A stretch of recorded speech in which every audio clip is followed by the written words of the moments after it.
Hi, welcome back to Joe Blogs. This video is the next in a series looking at the financial implications of Russia's invasion of Ukraine on the global economy. And in today's episode, I want to talk to you about Russia's announcement that it's cutting back on its production by 500,000 barrels per day. Now, Russia has stated that this action is in direct response to the price cap because they don't want to deal with any countries who are signing up to the price cap, and therefore they're reducing their capacity. So the way that it's been presented to the market, Russia is saying that we won't provide this supply and we're going to withhold our oil. But in today's episode, I really want to dig down into that and look at what's been going on with regards to Russia's oil sales. Look at what the impact of the price cap that was brought in against crude oil on the 5th of December was, plus the EU ban that also came in on that day. And then on top of that, we've also got the new price cap that applies to all refined products and the European ban to those products as well. So we'll go through the detail of what's been happening with Russian oil sales over the course of the last month or so. And then I'll project forward to estimate what I think the impact of these price caps and bans will be over the course of the next 3 to 6 months, and what the implications of that will be for Russia's production. Once we've been through all of that, we'll then talk about what the implications of this are for Russia's production, because cutting back on your production is not a simple thing to do, because Russia doesn't have anywhere to store oil, so it's having to sell all the oil it's bringing out the ground. So if it's cutting back on its sales, that means that it's actually going to have to stem the flow of that oil, and therefore that could have some really serious implications on the production going forward. And then we'll talk about the financial aspects of losing the sale of 500,000 barrels per day, and then whether or not it's possible that Russia may need to cut back its production further as we go through 2023. And then finally today, I'll wrap up with my summary as to what I think the implications of this announcement are for Russia's oil and gas industry and also for the Russian economy. So before we get started on all of that, if I could ask you for a thumbs up at some point during this video if you're enjoying the content. Please subscribe if you haven't done so already. Don't forget, I always include chapters, so if you haven't got time to watch everything, you can pick and choose what you'd like to see. And if you'd like to support the channel, please have a look below where you'll find links to YouTube Super Thanks and membership, as well as Buy Me a Coffee and Patreon. And as always, I'd like to say thank you so much to everyone that has supported the channel. I really appreciate it. It helped me to buy this sign. Now, I'm often accused of not putting any light relief into these videos, of it being a little bit doom and gloom and a bit depressing. So I thought I'd show you what the sign can do. Now, some people have also said that this now looks like a lounge bar, some sort of drinking establishment, maybe a den of ill repute. And just to make it even more like that, I thought I'd just put this on for a second. We'd have a flashing sign for a brief moment. So anyway, hopefully that's brought a little bit of light relief before we get into the detail. Russian Deputy Prime Minister Alexander Novak has announced that Russia will cut its oil production by 500,000 barrels per day, or around 5% of output, in March. As of today, we are fully selling the entire volume of oil produced. However, as stated earlier, we will not sell to those who directly or indirectly adhere to the principles of the price cap, Novak said in a statement. In this regard, Russia will voluntarily reduce production by 500,000 barrels per day. This will contribute to the restoration of market relations. Russia's decision to cut oil production was announced only 9 days after an OPEC Plus panel, in which Russia is a member, endorsed the oil producers group's current output policy, leaving production cuts agreed last year in place, and these cuts related to around 2% of OPEC Plus's output. Now, I think it's really interesting that Russia have blamed the price cap for this production cut, because when we've looked at the price of oil that Russia has been selling at, they've actually been selling at below the price cap. And in a moment, we'll have a look at the data, which shows us what the impact of the European ban has been compared to the price cap. And we'll be able to work out which has been the bigger influence in terms of the reduction in the sales of Russian oil. But before we do that, I just wanted to talk about the economics of cutting back on 500,000 barrels of oil per day. So the price cap that Russia is allowed to sell that oil at has been set at $60. So if we apply $60 to all 500,000 barrels, that equates to $30 million of revenue that Russia is losing per day. So that's over $10 billion over the course of 365 days. So that's a serious amount of cash that Russia is cutting off. But of course, the implications are not just about what they're losing in terms of the sales in the market. There are knock-on implications of that. Firstly, we've got the production issues, and we'll go on to talk about those later in the video because they can be quite serious and could have long-term implications for Russia's oil and gas industry. Secondly, we've got the associated revenue. So if you've been following the channel, you'll know that we recently looked at the results for January. And in those results, Russia publishes its income directly from oil and gas. So that relates to the shares that it owns in the oil and gas companies. But in addition to that income, there's also a lot of VAT and income tax that relate directly to the oil and gas industry. So when Russia sees a fall in its overall sales and the volume of its production, that means that in addition to the direct revenue it's losing, it will also lose income in relation to all of the taxes applied to that industry. And in addition to that, there's also the implications for the refinery businesses in Russia. And we'll go on to talk about that in a bit more detail as well. But overall, this is obviously really bad news for Russia. They're losing revenue, they're cutting production, and this potentially isn't the last time that we'll hear this sort of announcement, because the price caps and the European bans have only really started to take effect over the course of the last 60 days or so. Now, what I wanted to do in this section of the video is really to assess what the impact of the European ban on the purchase of all oil has been versus the impact of the oil price cap, to really dig down into the data so we can understand exactly what's driven this cut in production from Russia. This chart shows the daily revenue earned by Russia from the sale of crude oil over the course of the last 12 months. And if you follow the channel, I'm sure you'll be familiar with this chart because we've looked at it on a number of occasions. And this is right up until the 5th of February, so this is current data. Now, in terms of the colour coding here, the red section at the bottom represents sales to China. And you can see that there's been a gradual increase over the course of the last year. Nothing too dramatic, but definitely a gradual increase. The blue section above it represents sales to the European Union. The green section above that is sales to Egypt. The brown section is sales to India. The grey section is a collection of other countries. The turquoise section is Turkey. The purple section above that is the United States. And the dark red section on the far right-hand side are unclassified sales. So we don't know exactly which countries they're being delivered to. Now, the reason I wanted to show this chart was really to try to establish how many barrels of oil Russia has lost through the European ban. So if we look back at the start of this chart, you can see that the European Union was the largest buyer of Russian oil at that point, and at that stage represented around 60% of all purchases. So that was more than 100 million euros per day. And at that stage, Russia was earning around 225 million euros of revenue per day. But if we look at the situation at the end of November, total sales for Russia were coming in around 300 million euros per day, so a significant increase to where they were at the start of this graph. And at that time, the European Union was still buying a significant amount of oil. However, Russia had ramped up its sales to India and China. You can see that there's a pronounced rise in the red section at the bottom at the end of November, and equally the brown section, which is the Indian sales, there is an increase. So the end of November represented a boom time for Russia. However, if you look at what happened between the end of November and the 5th of February, you can see that there's been a significant drop in revenue, and total revenue is now less than 200 million euros. And the reasons why the revenue has dropped by around 100 million euros over the course of the last month or so is, firstly, the European Union has stopped buying all Russian oil, so you can see that the blue section has disappeared entirely by the 5th of February. But there's also been a reduction in the purchases from China and India, and those purchases don't have anything to do with the price cap, because India and China have not come out and said that they're complying with the price cap. So Russia is quite happily supplying oil to both of those countries. So the drop in volumes from those two countries is entirely unrelated to the new price caps. So in terms of explaining what's happened to the volume of Russian oil sales, let's have a look at the sales price that Russia has been achieving. The average price that Russia was selling oil for on the 30th of November was $67 per barrel. And at that time, Russia was earning around $300 million per day. So that equates to around 4.5 million barrels of crude oil that Russia was selling over the seas every single day. Russia is now earning around 200 million euros of revenue per day, and the price that it's achieving is around $56. So at the current price, Russia is selling around 3.6 million barrels per day. So that represents a differential of 900,000 barrels of oil per day. That's the reduction in the volume of oil that Russia's selling into the markets. Now, if we look at the price for Russian oil on December the 5th, which was the day that the oil price cap came into effect, at that point, Russia was selling its oil at around $63 per barrel. So that's obviously above the $60 price cap. However, if you look at the sales beyond the 5th of December, you can see that Russia has not sold any oil above $60.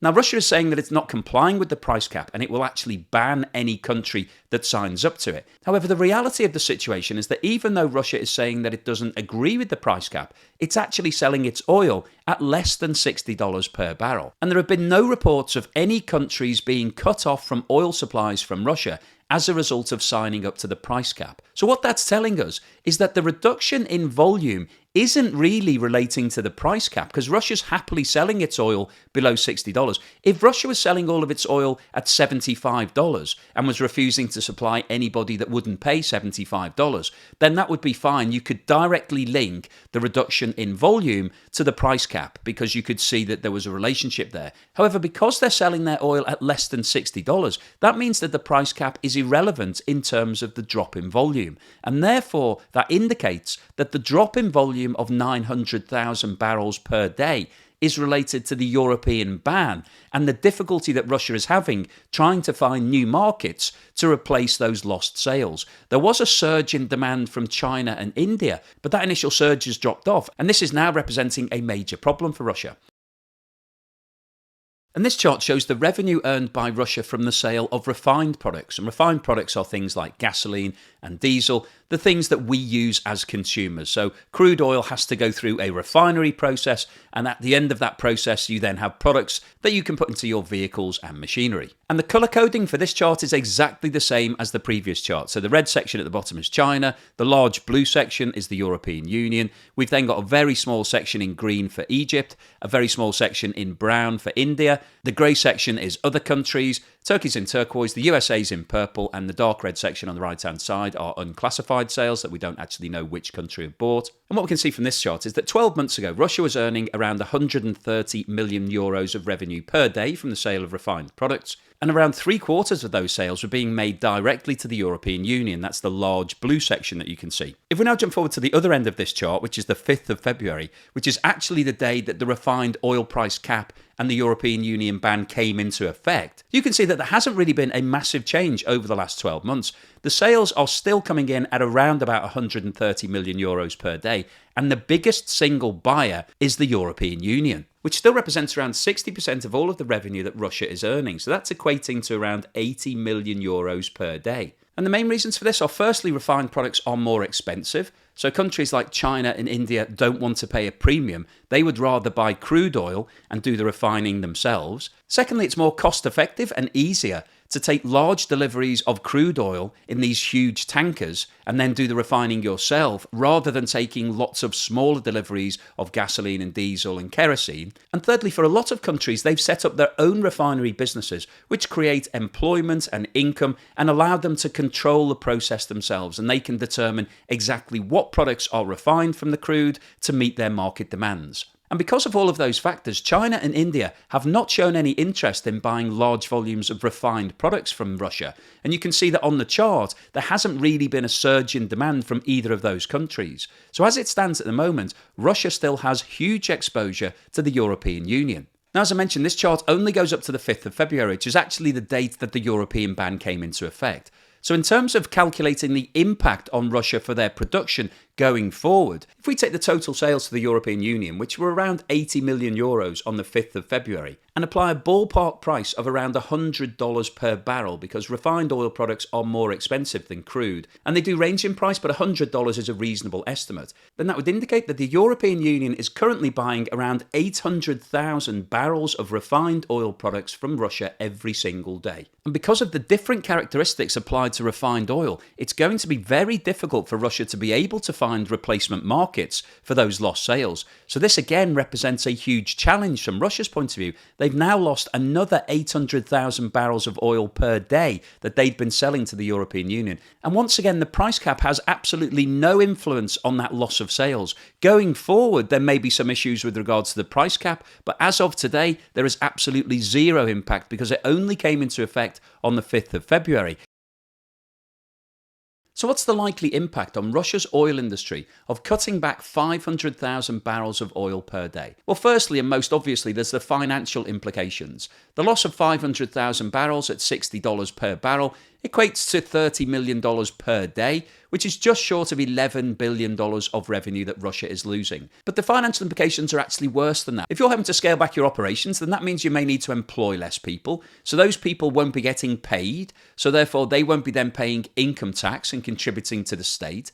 But worse than that, they then won't be spending in their local markets. So there's the reverse multiplier effect. When you scale back an operation and make people redundant, that reduces the amount of capital circulating in the economy. So there will be a knock-on impact in terms of the loss of employment. But there's also the knock-on impact of the loss of profits, because the company that's selling the oil will make less profit, therefore it will pay less tax, contribute less to the state. So there's a lot of different implications from a financial point of view. But from the production side, there are also ramifications. As we've discussed before, there are dangers when you change the flow of oil coming out of your fields. That oil has been under the ground for thousands of years, hundreds of thousands of years. And once it's been disturbed, you want to make sure that the flow is as consistent as possible.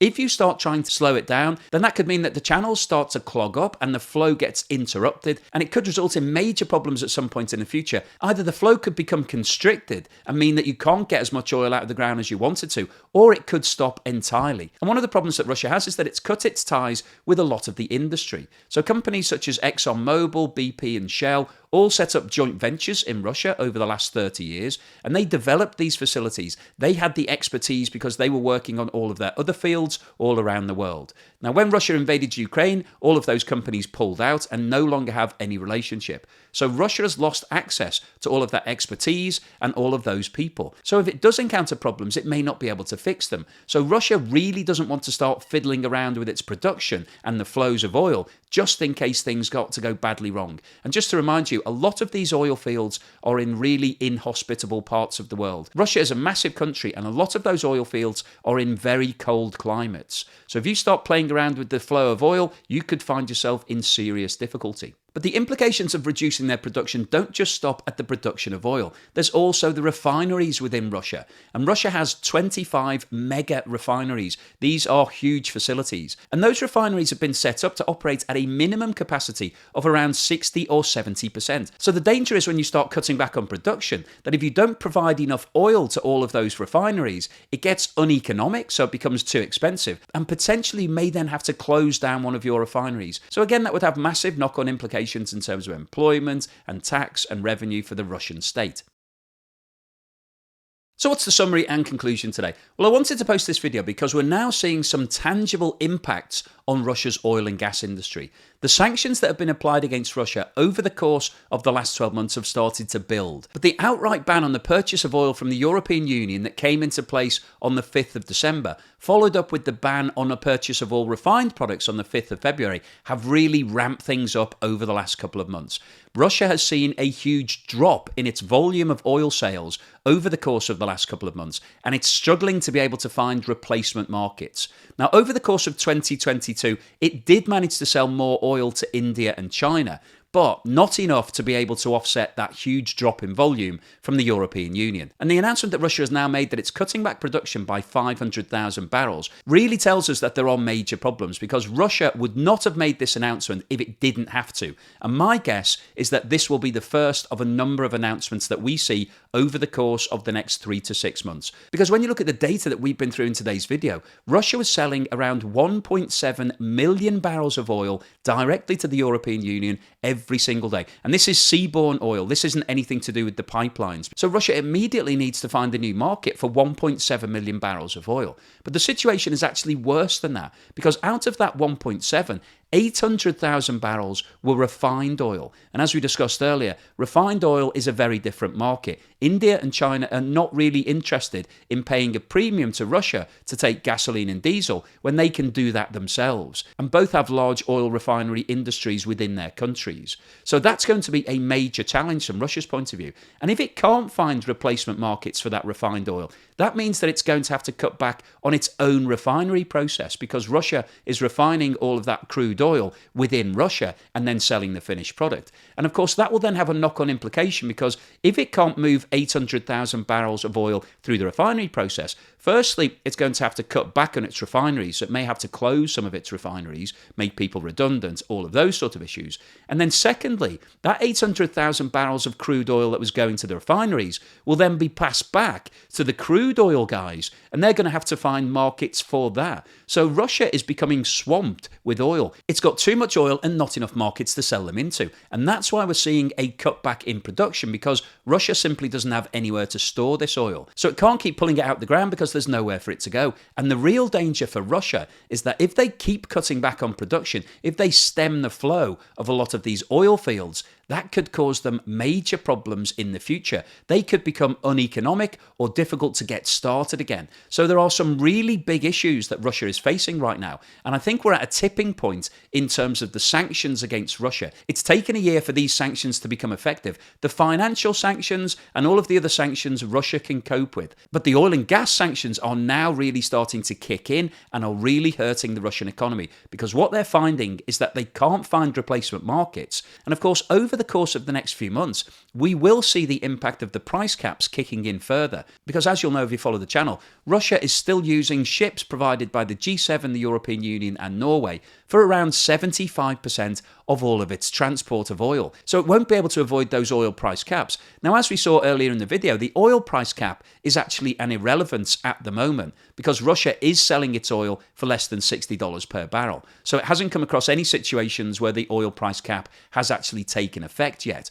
But I think what Russia is concerned about is that if we see a rise in oil prices over the course of the next 3 to 6 months, they're going to start hitting that cap. If the price of oil in the market gets up to $100, Russia doesn't want to be offering a $40 discount against those prices. But what's it going to do? What is the alternative option? It doesn't have enough vessels to be able to move the oil. And therefore, if it can't move the oil, it's going to be stuck with it. And the only other option then is to cut back on production, which has a knock-on implication in terms of the future production and also the level of refinery within Russia. So the walls are really starting to close in on Russia, and the pressure is now building. And it will be interesting to see over the course of the next 3 to 6 months whether or not Russia just bites the bullet and carries on with this and starts to cut back production and just accept that it's going to see a massive reduction in its economy, or whether these sanctions actually do have their desired effect and get Russia around the negotiating table and agree some form of settlement with regards to what's happening in Ukraine. So hopefully you found today's video useful, informative and thought-provoking.